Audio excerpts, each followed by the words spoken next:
os céus e fez ouvir a voz do Pai.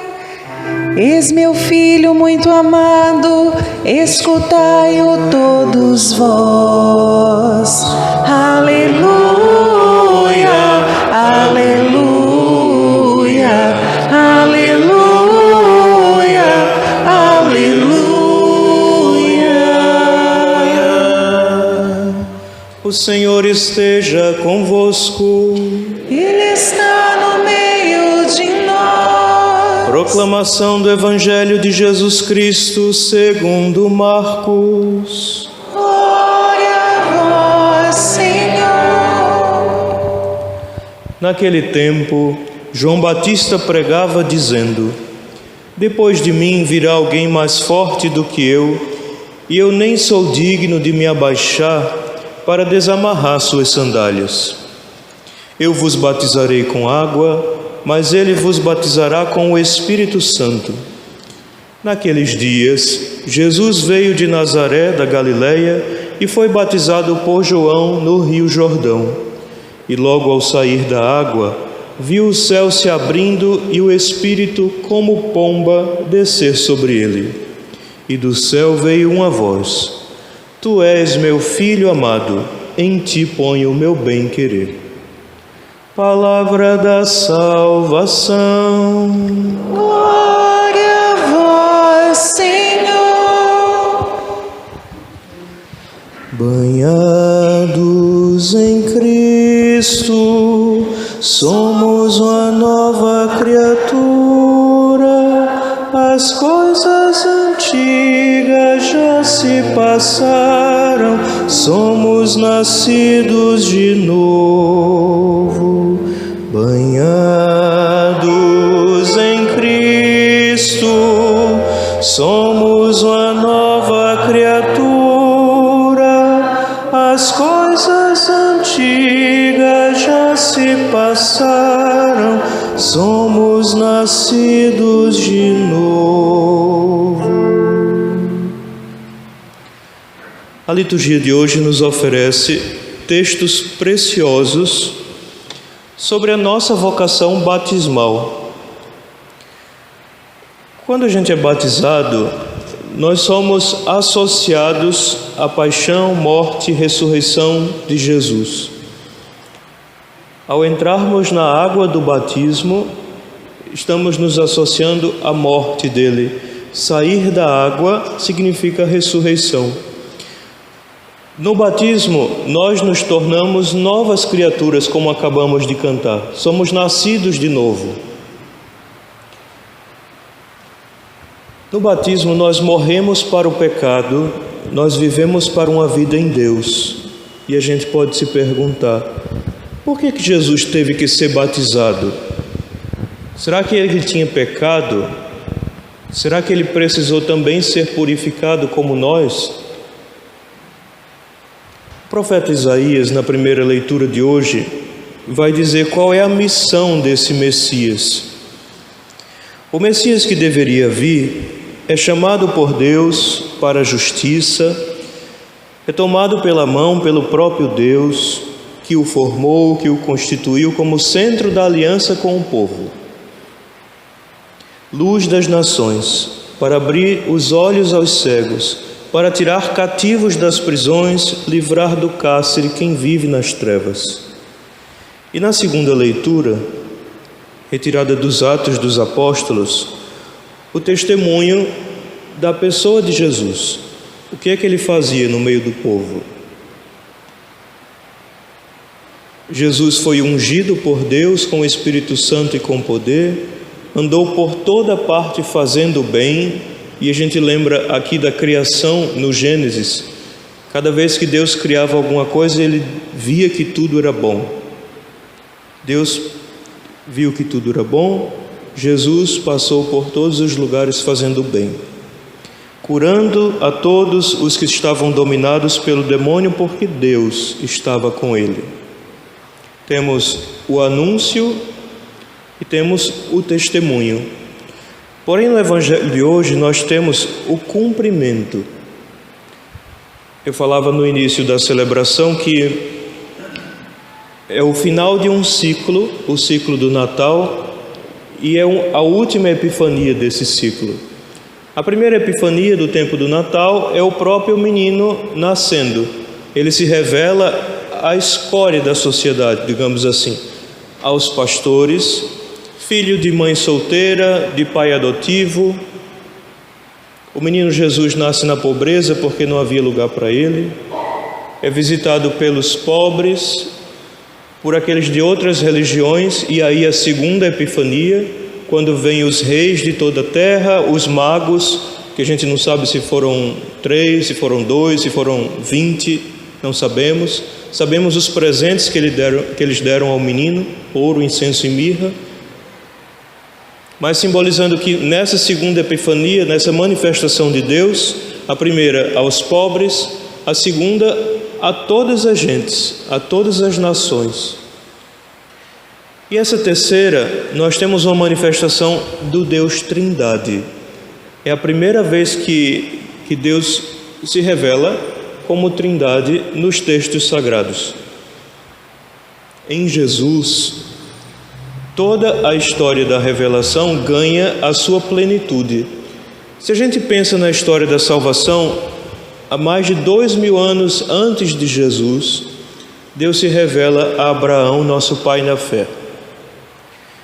E durante toda a história, a gente vai vendo Deus se revelar aos poucos, pedagogicamente.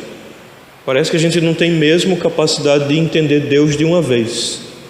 E talvez até hoje a gente ainda não entenda e compreenda Deus como deveria. Mas toda a revelação tem sua plenitude em Jesus Cristo, e o Espírito é dado exatamente para que a gente possa compreender todas as coisas.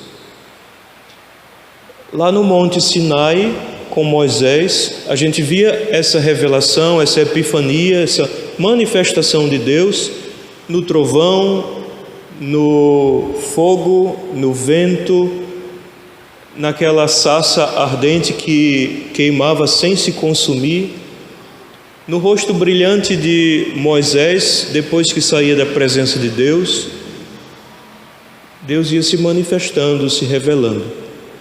Até que chega Jesus Cristo, e nessa cena do Evangelho, Jesus, sendo Deus e homem, ele se rebaixa até alcançar a nossa humanidade. Onde é que no texto está dizendo isso? Quando diz que ele saiu de sua casa e foi até o Rio Jordão.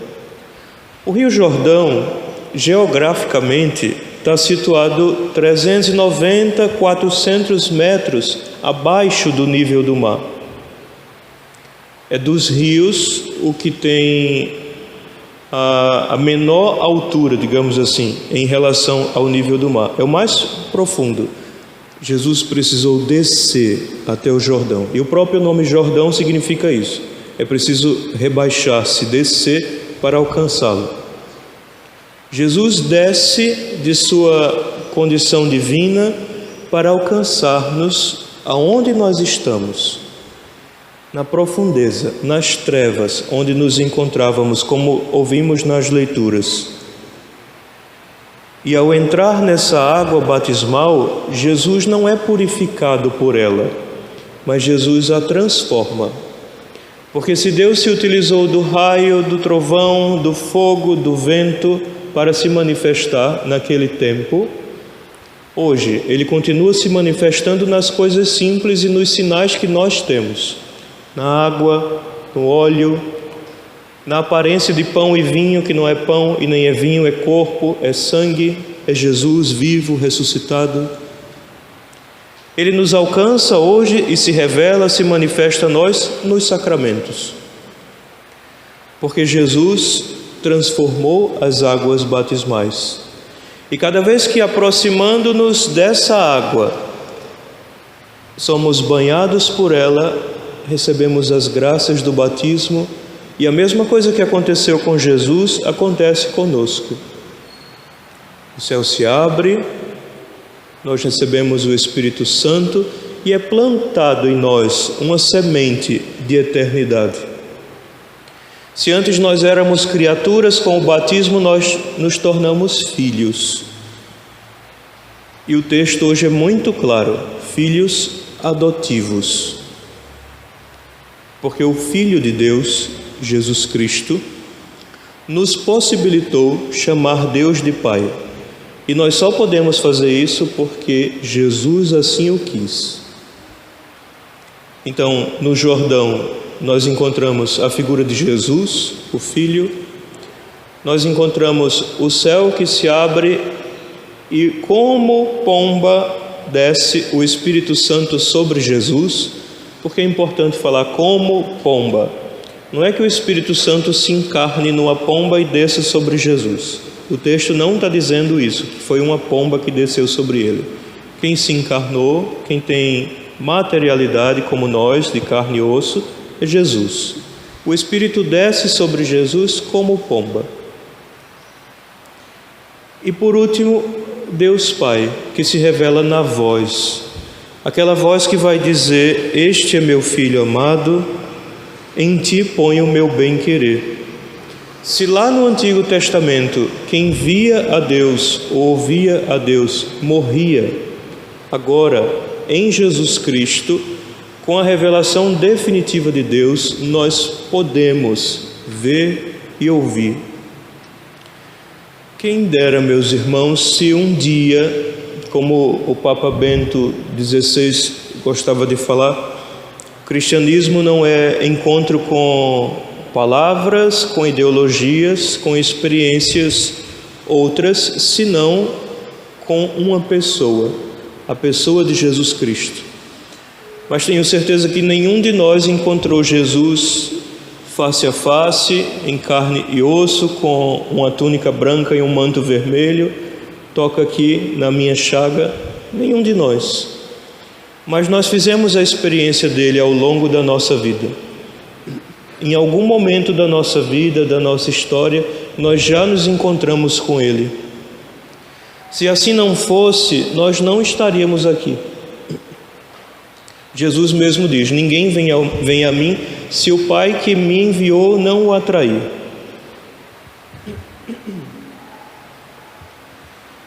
Que nós possamos pedir ao Senhor que renove em nós a graça desse nosso primeiro encontro com Ele, que renove em nós as luzes que nós recebemos no nosso batismo, o Espírito Santo em nossa vida, que renove em nós a nossa renúncia ao mal e a todo o pecado, porque batismo é radicalidade, sim, sim, não, não, frio ou quente. Deus é assim, batismo é isso. Às vezes a gente olha para algumas comunidades de vida vivendo em radicalidade a pobreza, vivendo alguma forma de vida que nós achamos que aquilo é radicalidade, quando nós deveríamos viver a radicalidade do nosso batismo. Ser cristão por inteiro, não somente quando a gente vem à missa, não somente quando a gente está no grupo de oração, no texto dos homens, no grupo que seja, mas ser cristão todos os dias. Ser Cristo novamente na nossa família, na nossa escola, no nosso trabalho, aonde quer que a gente vá. E enfim, um dia nós possamos ver Deus face a face. Que o céu um dia se abra para nós e nós possamos contemplar o rosto de Jesus, o Espírito Santo sobre nós e a voz amorosa do Deus Pai que nos ama. Assim seja.